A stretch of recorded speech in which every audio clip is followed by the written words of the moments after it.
નમસ્કાર, BBN news ચેનલમાં આપનું સ્વાગત છે। હું છું કવિતા પંચાલ ને હવે જોઈએ આજના સમાચાર।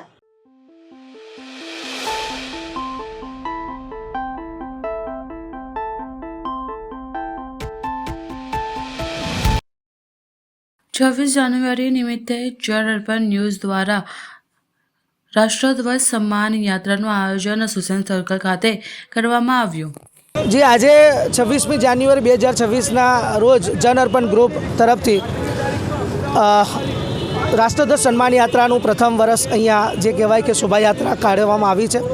આ શોભાયાત્રાનો મુખ્ય આદેશ છે એક રાષ્ટ્ર અખંડ રાષ્ટ્ર, તમામ લોકો સાથે રહે, દરેક જાતિ ધર્મના લોકો સાથે જોડાય અને તમામ લોકો સાથે એક હળી મળીને રહે, કારણ કે આ દેશ હળી મળીને રહેવાવાળો દેશ છે। આ દેશ વિવિધતાથી, વિવિધ ભાષાઓથી અને વિવિધ વેશભૂષા, રંગભૂષા, વિવિધ લોકોનું ખાણીપીણી, પરંતુ તેમ છતાં એક રાષ્ટ્ર અને અખંડ રાષ્ટ્ર આપણે ભારત દેશનું જે સપનું જોઈએ છે એના માટેની એક પહેલ છે। અહીંયા તરસાલી શાક માર્કેટથી રહીને તરસાલી નોઈનો થઈને માનેજા ક્રોસિંગથી મકરપુરા ગ્રાઉન્ડમાં પૂર્ણ થશે।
हमारी मांग अरे जो न मिली हमारी मांग अरे जो न मिली हमारी मांग World is banking weak demand World is banking weak demand United Forum of Bank Unions એ એક દિવસનો બંધનું એલાન કરતા વિવિધ બેંકના કર્મચારીઓ હડતાળમાં જોડાયા। આજે બેંક કર્મચારી યુનિયનનો એ પોતાની પડતર માંગણીઓને લઈને હડતાળનું એલાન કર્યું છે, જેમાં આ હડતાળ પાછળનો મુખ્ય મુદ્દો 5 દિવસનું એલાન કર્યું હતું, પરંતુ આજે એક દિવસ બેંકની હડતાળ કરવામાં આવી રહી છે। 9 મુખ્ય બેંક યુનિયનોના બનેલા સંગઠન United Forum of Bank unions આ બંધનો એલાન કર્યું છે। યુનિયનના જણાવ્યા મુજબ માર્ચ 2024માં ઇન્ડિયન બેંક એસોસિએશન સાથે પગાર સુધારા કરાર દ્વારા તમામ શનિવારે રજા જાહેર કરવામાં અંગે સહમતિ સધાઈ હતી। જોકે લાંબો સમય વીતવા છતાં આ નિર્ણયનો અમલ ન થતાં કર્મચારીઓ દ્વારા ભારે રોષ જોવા મળ્યો, જેને લઈને આજે વડોદરા શહેર આરાધના સિનેમાની સામે આવેલ SBI બેંક પાસે ભેગા થઈને સરકાર સામે સૂત્રોચ્ચાર કરવામાં આવ્યા હતા અને જો બેંક કર્મચારીઓની માંગણી નહીં સ્વીકારવામાં આવે તો આગામી દિવસમાં જલન આંદોલનની ચીમકી ઉચ્ચારી હતી। United Forum of Bank unions જે કર્મચારી ઓફિસર્સનું પ્રતિનિધિત્વ કરે છે, જેના દેશભરમાં 9 લાખ કર્મચારીઓ ઓફિસર્સ એના સભ્યો છે, એના તરફથી આજે આ હડતાલનો કોલ આપવામાં આવ્યો છે। અમારું હડતાલનું મુખ્ય કારણ 5 દિવસનું સપ્તાહ જાહેર કરો એ રીતનું છે। અત્યારે જ્યારે આંતરરાષ્ટ્રીય લેવલે જ્યારે 4 દિવસનું વીક હોવું જોઈએ એ પ્રમાણે જો વિચારધારા હોય ત્યારે સરકાર તરફથી 5 દિવસનું પણ અમે MOU કરેલું છે સરકાર જોડે, છતાં પણ એનો અમલ નથી કરાઈ રહ્યો, જે ખૂબ દુઃખદ બાબત છે। અમે વર્કિંગ અવર્સ બી એડજસ્ટ કરી આપ્યા છે, 40 મિનિટ દરરોજ વધારે કામ કરીશું એ રીતનું બી સ્વીકારેલું છે, છતાં પણ આ અમલ નથી કરાઈ રહ્યો। અત્યારે સરકાર તરફથી આ અમારી માગણીને દેશના ઉદ્યોગપતિઓ પાસે 90 કલાક કામ કરવું જોઈએ ને 100 કલાક કામ કરવું જોઈએ એવી રીતનું બોલાવી અને અમારી માગણીને ટ્વિસ્ટ કરવામાં આવી રહી છે, જે ખૂબ જ દુઃખદ છે. સરકારે આ માગણી સ્વીકારવી જોઈએ. અત્યારે ખૂબ વ્યાજબી માગણી છે અમારી. આ અમારી એક લાગણી છે. જ્યારે સરકારના બીજા બધા જે એકમો છે કેન્દ્ર સરકારના, સ્ટેટ ગવર્મેન્ટના, એમાં બધા જ સેટરડે આરબીઆઈમાં છુટ્ટી છે, LICમાં છુટ્ટી છે, GICમાં છુટ્ટી છે, સ્ટોક એક્સચેન્જ બંધ હોય છે. તો તે વખતે અમારી આ માગણી ખૂબ રિલેવન્ટ છે, વ્યાજબી છે. સરકારે સ્વીકારવી જોઈએ. અમારી નમ્ર અપીલ છે સરકારને. અને જો નહીં સરકાર તરફથી નહીં સાનુકૂળ પ્રત્યાઘાત આપવામાં નહીં આવે તો આગામી દિવસોમાં વધુ જલદ પ્રોગ્રામો આવશે. DL વ્યાસ. SIR મુદ્દે ગુજરાતનું રાજકારણ ગરમાયું. ફોર્મ 7માં છેડછાડના આક્ષેપ સાથે કોંગ્રેસના સરકાર પર આકરા પ્રહાર. ગુજરાતમાં સ્પેશિયલ ઇન્વેસ્ટમેન્ટ રિઝર્વ હેઠળ જમીન સંપાદનની પ્રક્રિયા સામે વિરોધનો વંટોળ ઊભ્યો છે. કોંગ્રેસ સરકાર પર ગંભીર આક્ષેપ કરતા જણાવ્યું હતું કે ખેડૂતોની કિંમતી જમીનો હડપવા માટે સરકારી રેકોર્ડ અને ફોર્મ નંબર 7માં મોટા પાયે છેડછાડ કરવામાં આવી રહી છે. આ મુદ્દે વડોદરા શહેર કોંગ્રેસ સમિતિ આક્રમક વલણ અપનાવી રાજ્યવ્યાપી આંદોલનની ચીમકી ઉચ્ચારી છે. SIR જાહેર કરાયેલા વિસ્તારોમાં ખેડૂતો દ્વારા આપવામાં આવેલી વાંધા અરજીઓને સરકારે કચરાપેટીમાં નાખી દીધી છે. સૌથી ગંભીર આક્ષેપ એ છે કે મહેસૂલી રેકોર્ડમાં ખેડૂતોની સંમતિ વગર ફેરફાર કરીને જમીન કપાત અને TP સ્કીમમાં અમલીકરણમાં ગેરરીતિ આચરવામાં આવી છે, જેને લઈને આજે વડોદરા શહેર કોંગ્રેસ સમિતિ દ્વારા તમામ વિધાનસભા ખાતે આવેદનપત્ર આપવાનું નક્કી કર્યું હતું, જેના આજે જૂની કોઠી કચેરી ખાતે આવી સૂત્રોચ્ચાર કરી ચૂંટણી અધિકારીઓને રજૂઆત કરી હતી. 3 દિવસ થઈ ગયા. 3 દિવસ થઈ ગયા. તમે ભીના દેવો મેં ગયા વીકે તમે તો આપી દીધા છે.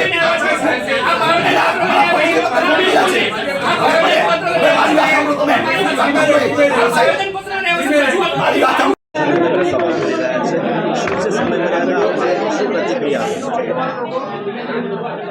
જે ફોર્મ 7ના વાંધાઓ આવતા હોય છે એ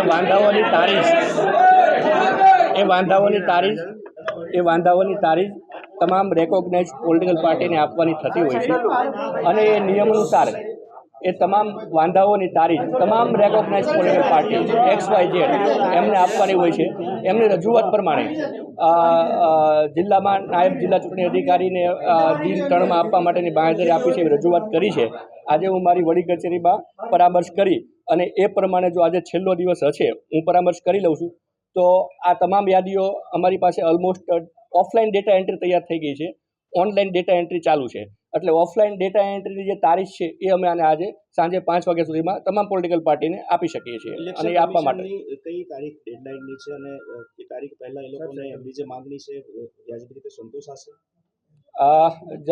જનરલી દિન 7 પહેલાં તો કોઈ પણ ફોર્મ આવે એના દિન 7 સુધી અમે કોઈ ડિસિઝન લઈ શકતા જ નથી. એ લોકિંગ પિરિયડ છે. એટલે એવો કોઈ સંભાવના જ નથી કે એમને વાંધાઓની કોપી મળ્યા વગર નિર્ણય થઈ જશે. એ શક્ય જ નથી. એટલે હજી તમામ નિર્ણયો પેન્ડિંગ છે. એ નિર્ણયો લેવાતા પહેલાં એ જે વાંધાઓની તારીખ છે એ તમામ રેકોગ્નાઇઝ પોલિટિકલ પાર્ટી XYZ અને આપી દેવાની જોગવાઈ છે અને અમે આપી દઈશું. અત્યારે ઓફલાઈન આપી શકીએ એમ છીએ કેમ કે વિશાળ જથ્થામાં હોય છે અને પેરેલલ BLO અત્યારે ફિલ્ડમાં પણ કામગીરી કરી રહ્યા છે.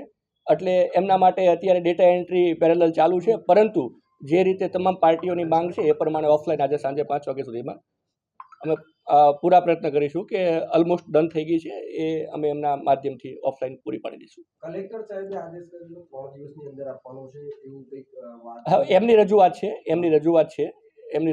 એટલે હું એ જ કહું છું કે આજે મારા જિલ્લા કક્ષાએ ડેપ્યુટી DO જે નાયબ જિલ્લા ચૂંટણી અધિકારી હોય છે એમના સાથે પરામર્શ કરી લઉં છું. અને એના પરામર્શમાં એવું હશે કે મારે આજે સાંજે 5 વાગ્યા સુધીમાં આપી દેવાની સૂચના હશે તો ડેફિનેટલી હું 2-5 કામ બહુ વિશાળ જથ્થાનું છે છતાં પણ 5-6 કર્મચારીઓ એક્સ્ટ્રા બેસાડીને યાદી તૈયારી કરાવી અને પ્રયત્ન કરીશું. અમે પૂરા પ્રયત્ન કરીશું કે આજે સાંજે 5 વાગ્યા પહેલાં આપી દઈએ. આપો તો મારે કયા you has two give enough time to us. Enough time નહીં મળે તો આ પ્રોબ્લેમ ક્રિએટ થશે સાહેબ. ઠીક છે, આપને જાણકારી માટે કહી દઉં, વધારે આપણે પ્રશ્નોત્તરીમાં ઉઠતા નથી. હું આપને એટલું કહી શકું કે ઈસીઆઈની ગાઈડલાઈન મુજબ જ અમે કામ કરીશું અને એ ગાઈડલાઈન સાહેબ, જ્યારે તમે મતદાર યાદી શોર્ટ ટાઈમમાં આપી શકો છો તો વાંધા અરજી કેમ નથી આપી શકતા? સાહેબ એક મિનિટ. વાંધા હોઈ શકે, એમના પણ વાંધા હોઈ શકે, બધાના વાંધા હોઈ શકે. અમારે ત્યાં વ્યક્તિગત ધોરણે વાંધાઓ આવ્યા છે. ઇલેક્શન કમિશનની ગાઈડલાઈન પ્રમાણે જે એ વાંધાઓ હોય છે એ દરેક રેકોગ્નાઇઝ પોલિટિકલ પાર્ટી, બરાબર, જે રેકોગ્નાઇઝ પોલિટિકલ પાર્ટી છે એમને અમારે એની તારીખ આપવાની હોય છે અને એ તારીખ અમે જે પ્રોસેસિંગ કરીશું એ પ્રોસેસિંગ બહુ ખૂબ જ મોટા પ્રમાણમાં વાંધાઓ આવ્યા છે. બીએલઓ પેરેલલ બીજી કામગીરીઓમાં પણ સંકળાયેલા છે, એટલે એમની ડેટા એન્ટ્રી કરવી એના માટે ટાઈમ લેનારી વસ્તુ છે. પણ આપને હું ચોક્કસપણે દરેક પાર્ટીને અથવા દરેક નાગરિકને એટલું એશ્યોરન્સ આપી શકું કે અમે નિર્ણય લઈએ એના પહેલાં આપને એ તારીખની વિગતો દરેક પાર્ટીને નીચેની જે ગાઈડલાઈન છે એ ગાઈડલાઈન મુજબ આપી દેવામાં આવશે. આજ રોજ આખા વડોદરાની અંદર બધી વિધાનસભાની અંદર કોંગ્રેસ પક્ષના આગેવાનો, કાર્યકર્તાઓ અને અગ્રણીઓ આ વાંધા અરજીના મુદ્દા ઉપર ઇલેક્શન કમિશન પાસે અમે રજૂઆત કરવા આવ્યા છીએ અને માંગણી કરવા આવ્યા છીએ. એમ જોવા જાય તો છેલ્લા 10 દિવસ થયા અમારા ગુજરાત પ્રદેશ કોંગ્રેસ કમિટી દ્વારા પણ ગાંધીનગર ખાતે જે ભારતીય જનતા પાર્ટી દ્વારા 10 લાખ કરતાં વધુ જે વાંધા અરજીઓ આખા ગુજરાતમાં દેવામાં આવેલી છે અને તમે જે આ લોકોનું જે મોડસ ઓપરેટિંગ તમે કહેવાય, આ લોકોનું ષડયંત્ર, તમે એ ફોર્મની તમે આમ કોપી જોશો તો એક જ પ્રકારની કોપી તમે આખા ગુજરાતની અંદર વાંધા લેવામાં આવ્યા છે. એટલે ક્યાંક ને ક્યાંક ઇલેક્શન કમિશન આ ષડયંત્રમાં સામેલ છે અને ઇલેક્શન કમિશન આના ભાજપના હાથા બનીને કામ કરી રહી છે. અમને એ નથી ખબર પડતી, જ્યારે આજે કોંગ્રેસ પક્ષ એક રાષ્ટ્રીય પક્ષ છે તો આજે વાંધા અરજી તમારી પાસે આવેલી છે. હું આજે વડોદરા જે વિધાનસભાની વાત કરું, શહેર વિધાનસભાની, ભાજપે 4558 અરજી કરેલી છે. તો અમે એની વાંધા અરજી માગવા આવ્યા છીએ કે તમે અમને મતદાર એમની યાદી આપો વાંધા અરજીની, કાંઈ એની કોપી આપો. પણ આ પેટનું પાણી નથી હળતી, કુંભકર્ણની જેમ આ અધિકારીઓ હોતા છે, રાક્ષસની જેમ કોઈ જવાબ નથી આપતા. ફોન કરીએ, મેસેજ કરીએ, કોઈ પણ જાતનો રિપ્લાય નથી આપતો. 4 દિવસ થઈ ગયા, હજી કોંગ્રેસ પક્ષને કોઈ પણ જાતની યાદી આપવા મળતી. એટલે અમે લોકો આજે યાદી માગવા આવ્યા છીએ અને યાદી નહીં આપે તો અમે ધરણા કરીશું અને અહીંયા જ બેસીશું. અમને તાત્કાલિક ધોરણે, યુદ્ધના ધોરણે અમને યાદી દેવામાં આવે, જેથી કરીને જે પણ મતદારોને ખોટા આ લોકો નામો અહીંયા કાઢવા માંગે છે એનો જે આ ષડયંત્ર છે એ અમે પૂરું નહીં થવા દઈએ અને કોંગ્રેસ પક્ષ લડશે અને લોકશાહીને મજબૂત કરશે. અમે જુડી કલેક્ટર બિલ્ડિંગ આવ્યા છે. જે ફોર્મ 7ના જે વાંધા અરજીઓ જે દાખલ કરેલી છે એની અંદર અમે કલેક્ટરને એના પુરાવા માગવા માટે આવ્યા છીએ કે ભારતીય જનતા પાર્ટીએ જે આ બધા વાંધાઓ રજૂ કર્યા છે, જે મોડસ ઓપરેટરી છે કે લોકોને પોતાના મતથી વંચિત રાખવા માટે, એટલા માટે અમે આગળ એ વાંધાઓ જે રજૂ થયા છે એની અમે કોપી માગવા માટે આવ્યા છે કે ભાઈ તમે અમને કોપી આપો, તમે ખબર પડે કે આ લોકોએ કેવી રીતે આખા ગુજરાતની અંદર શું હોય છે એ કાવતરું કર્યું છે લોકોને મતથી વંચિત રાખવા માટે. એટલા માટે આગળ અમે આવ્યા છે ને અહીંયા અમે ધરના પર બેસવા. હવે લઈએ એક નાનકડો વિરામ.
BBN ન્યૂઝ ચેનલમાં આપનું સ્વાગત છે.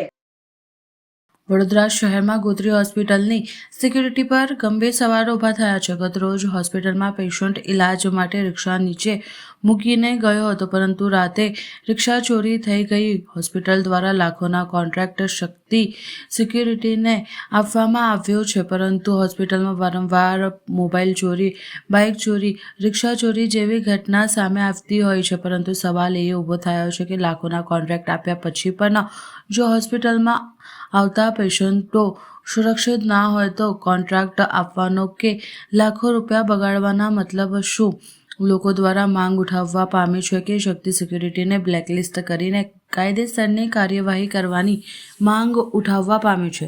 રિક્ષા ચાલકો જો રિક્ષા પરત નહીં મળે તો આત્મહત્યા કરવાની ચીમકી પણ આપી છે. સરકારી હોસ્પિટલ ટીબી દવાખાનું, ત્યાં હું આવ્યો તો મારી છોકરી એડમિટ કરેલી છે 7મા માળે. એને ટીબીનું એ છે દર્દ, એટલે ત્યાં દાખલ કરેલી હતી. કાલે સવારે હું 7:10 રિક્ષા પાર્કિંગમાં મૂકી હતી ને ત્યાંથી બપોર લગીને 1:30 વાગ્યા લગીને રિક્ષા હતી ને પછી બીજે દાડે એટલે 26 તારીખે સવારે 5:30 નીચે ઉતર્યો ત્યારે રિક્ષા ત્યાં હતી નહીં. એટલે રિક્ષા મારી કહેવાનો એવો છે કે રિક્ષા ખોવાઈ ગઈ છે ને મારો રિક્ષા નંબર છે GJ6AY3179 રહેવાસી ગોત્રી, ગાયત્રીનગર.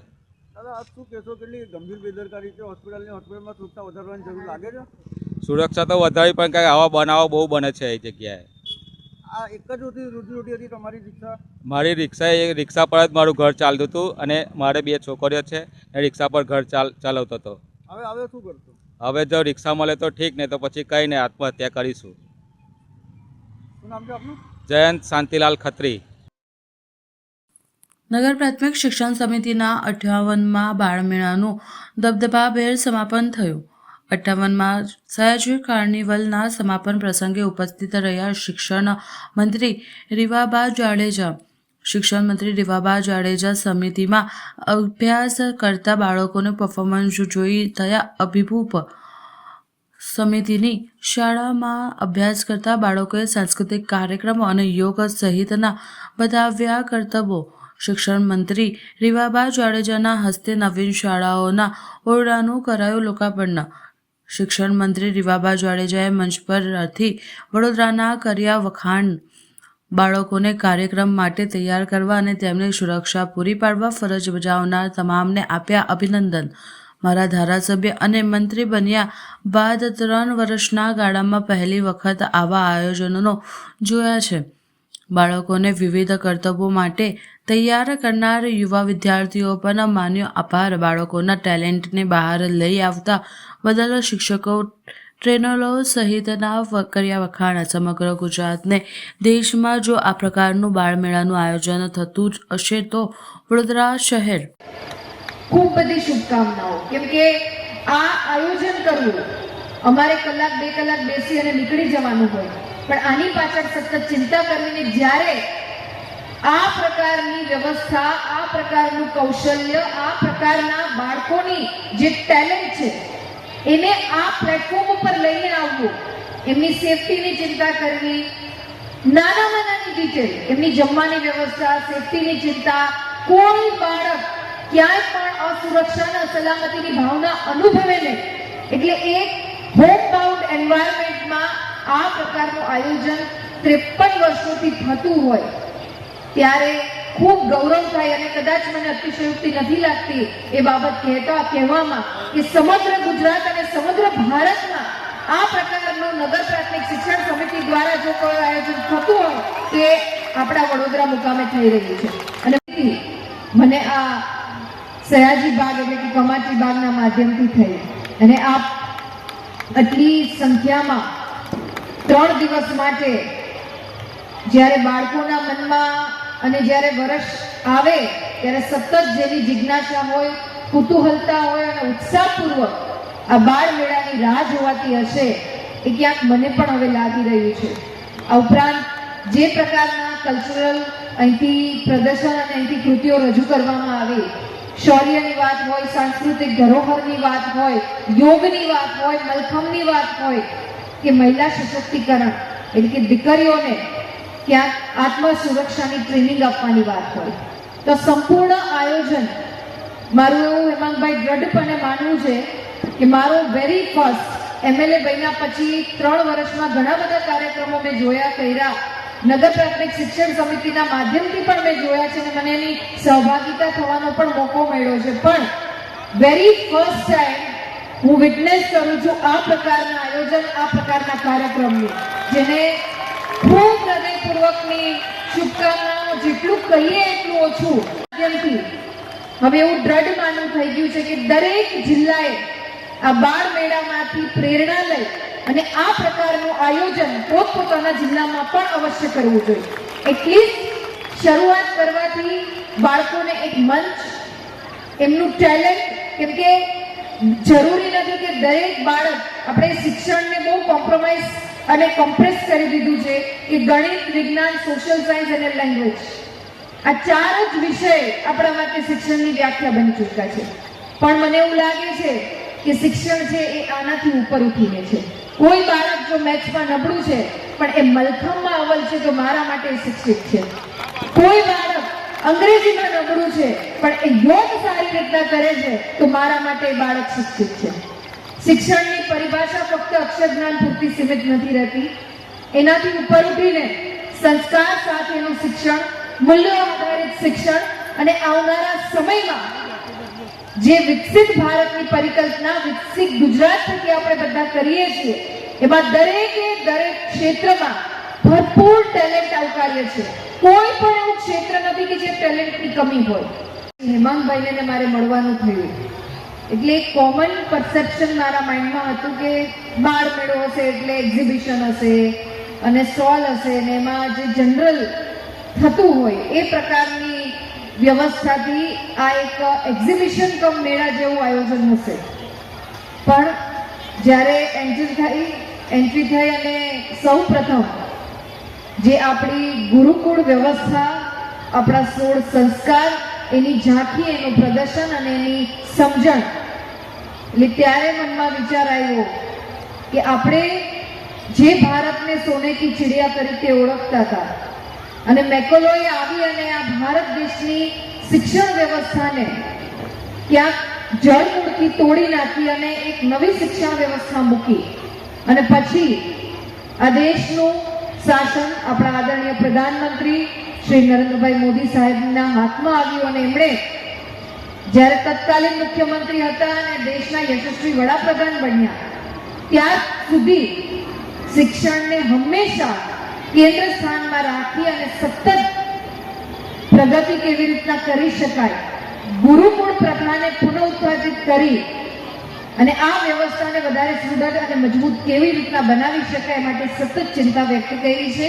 કમ્પ્લીટલી સ્પીચલેસ છું, કેમ કે ઘણા કાર્યક્રમો એવા હોય છે કે જ્યાં બોલવા કરતા કંઈક ગ્રહણ કરીને જવું. અલ્ટિમેટલી દરેક હ્યુમન બીંગ કંઈક શીખીને જતું હોય છે. We are all are learners. કંઈક ને કંઈક નાના બાળકોમાંથી પણ શીખવા જેવું છે, દીકરીઓમાંથી પણ શીખવા જેવું છે.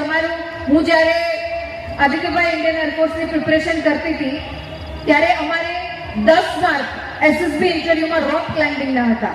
મને ખબર છે કે કેટલું અઘરું છે એ રોક ક્લાઇમ્બ કરવું, બેલેન્સ કરવું અને પછી આરામદાયક રીતે નીચે ઉતરી જવું કે સામેની જે જોતી હોય વ્યક્તિને એવું લાગે કે આ તો કેટલું ઈઝી છે, પણ હાથમાં છાલા પડી જાય, શોલ્ડરની સ્ટ્રેન્થ જનરેટ કરવી પડે, પગનું બેલેન્સિંગ કરવું પડે અને આખા શરીરને જે હાથથી, જે પગથી તમે રોપને મેનેજ કરો છો ત્યાં કોન્સન્ટ્રેટ અને ફોકસ કરવું પડે. આ નાની સુધી વાત નથી, પણ એમણે ખૂબ સરળતાથી કરી દીધું એટલે આપણે એમને કહીએ કે ઓહો બહુ સરસ. પણ હું અભિનંદિત કરું છું તમામે તમામ ટીચર્સને, એડ્યુકેટર્સને અને એમના ટ્રેનર્સને, એમણે ખૂબ એકદમ સલામતી સાથે દીકરા દીકરીઓને ટ્રેન કર્યા છે. મને અહીંથી જાણવા મળ્યું કે જે પરફોર્મિંગ ફેકલ્ટીઝ છે એમની સાથે આપણે કોલેબોરેશન કરી, જે કોલેજના સ્ટુડન્ટ્સ છે એમની સાથે કોલેબોરેશન કરી અને આ નાના ભૂલકાઓને તૈયાર કરવામાં આવ્યા છે. 4 વર્ષથી લઈ અને માધ્યમિક શિક્ષણમાં અભ્યાસ કરતો એક વિદ્યાર્થી એનું કૌશલ્ય જ્યારે આ પ્રકારે આપણા બધાની વચ્ચે રાખતું હોય તો પહેલા ખૂબ બધી તાળીઓથી એમને આપણે વધાવીએ. આ કાર્યક્રમનું સમાપન છે, પણ અહીં જેટલા પણ પરફોર્મન્સ થયા, જેટલી પણ કલાકૃતિ રજૂ કરવામાં આવી, એમના માટે એક નવી શરૂઆત છે. જેતપુર શહેર ખાતે આપના 77મા ગણતંત્ર દિવસની જિલ્લા કક્ષાની ઉજવણી અંતર્ગત કૃષિ મંત્રી શ્રી અને રાજકોટ જિલ્લાના પ્રભારી મંત્રી શ્રી જીતુભાઈ વાઘાણીજીના વરદ હસ્તે યોજાયેલ ધ્વજવંદન તેમજ પરેડ કાર્યક્રમમાં ઉપસ્થિત રહીને સ્વતંત્ર સેનાનીઓના પરિવારજનોના સન્માન તેમજ જિલ્લા પોલીસ મિત્રો તેમજ કર્મયોગીઓને પારિતોષિક અર્પણ તેમજ પુષ્પારોપણ કાર્યક્રમ ઉત્સાહભેર ભાગ લઈને સૌને શુભેચ્છાઓ પાઠવતા યુવા ધારાસભ્ય જયેશ રાદડિયા ઉપલેટાના ડુમિયાની વ્રજભૂમિ આશ્રમ શાળામાં 77મા પ્રજાસત્તાક દિનની સાંસ્કૃતિક કાર્યક્રમ સાથે શાનદાર ઉજવણી કરવામાં આવી. પ્રજાસત્તાક દિન નિમિત્તે આશ્રમ શાળાના સ્ટાફ તથા વિદ્યાર્થીઓ દ્વારા સવારે 6 વાગે પ્રભાત ફેરી બાદ 8 વાગે માર્ચ પરેડ યોજી હતી. પીપલ્સ વેલફેર સોસાયટીના વિદ્યાર્થીઓ, સ્ટાફ, વાલીઓ તેમજ ગ્રામજનોની હાજરીમાં ધ્વજવંદન કાર્યક્રમ સવારે યોજાયો હતો. 77મા પ્રજાસત્તાક દિન નિમિત્તે જિલ્લા પંચાયતના સભ્ય વિરલભાઈ પનારા એ ધ્વજવંદન કરી તિરંગાને સલામી આપી હતી. આશ્રમ શાળાના વિદ્યાર્થીઓ દ્વારા સાંસ્કૃતિક પરંપરા જાળવી રાખી આ વર્ષે પણ સાંસ્કૃતિક કાર્યક્રમો યોજ્યા હતા, જેના અધ્યક્ષ પદે ધોરાજી તાલુકાના પંચાયતના પ્રમુખ રવિભાઈ વડાલિયા ઉપસ્થિત રહ્યા હતા. આ તકે સંસ્થાના મેનેજિંગ ટ્રસ્ટીઓ ડૉક્ટર ઉર્વિશાબેન પાનખરા, ટ્રસ્ટી મંડળ દ્વારા સવિતાબેન મનવર, ડૉક્ટર સંજયભાઈ પટેલ ઉપસ્થિત રહી મહેમાનોનું સ્વાગત કરેલ હતું. આ કાર્યક્રમ સફળ બનાવવા માટે વ્રજભૂમિ આશ્રમ શાળાના શિક્ષકો ભાઈ બહેનોને જહેમત ઉઠાવી હતી.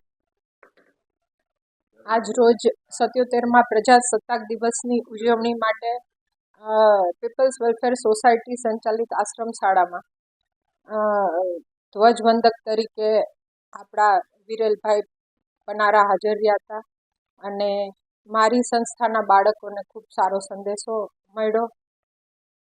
26મી જાન્યુઆરીના દિવસે જ્યારે મણવર સાહેબ આ સંસ્થા ચલાવતા ત્યારે આ જ રીતે 26મી જાન્યુઆરી દેશભક્તિ માટે ચાલવી જોઈએ. બાળકોમાં એક ઉત્સાહ મળવો જોઈએ દેશ પ્રત્યેનો, અને એ પરંપરા કાયમ જાળવી રાખવી એ મારી ફરજમાં આવે છે. તો આજનો 26મી જાન્યુઆરીનો જે કાર્યક્રમ છે, ધ્વજવંદન છે, એ ખૂબ સારી રીતે છોકરાઓ અને શિક્ષકો અને સ્ટાફ કરીએ એ જ શુભકામના સાથે આપને બધાને પણ 26મી જાન્યુઆરી પ્રજાસત્તાક દિવસની ખૂબ ખૂબ શુભકામના. મારું નામ વિરલભાઈ પ્રફુલભાઈ પનારા, રાજકોટ જિલ્લા પંચાયત સદસ્ય દંડક. આજરોજ 26મી જાન્યુઆરી 77મા પ્રજાસત્તાક દિવસના ઉજવણી નિમિત્તે દુમિયાણી જે બળવંત સાહેબના નેતૃત્વ હેઠળની જે અલગ અલગ ફેકલ્ટી વાઇઝની સ્કૂલો, કોલેજના માધ્યમથી પ્રજાસત્તાક દિવસના ઉજવણી માટે મને ધ્વજારોહણનો આમંત્રણ આપ્યું અને આજે વિશેષ રાષ્ટ્રવાદ અને જે આંબેડકર સાહેબની જે કાંઈ આપણા સંવિધાનના આજનો દિવસ ખૂબ જ મહત્ત્વનો, અને આજે મને અહીંયા પરેડ, સાંસ્કૃતિક કાર્યક્રમ, વિશેષ કરીને દેશભક્તિ અને દેશોને વિદ્યાર્થીઓના માધ્યમથી 26મી જાન્યુઆરીની ઉજવણી કરવામાં આવી. આ તકે તમામ અધિકારીઓ, તમામ વિદ્યાર્થીઓ ખૂબ મોટી સંખ્યામાં આનો લાભ લઈ અને દેશને એક સારો એવો પ્રસિદ્ધાર્થ મળ્યો છે.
સમાચાર કાલે ફરી મળીશું આ સમયે આ ચેનલ પર. ત્યાં સુધી સમગ્ર BBN ન્યૂઝ ચેનલની ટીમને રજા આપશો.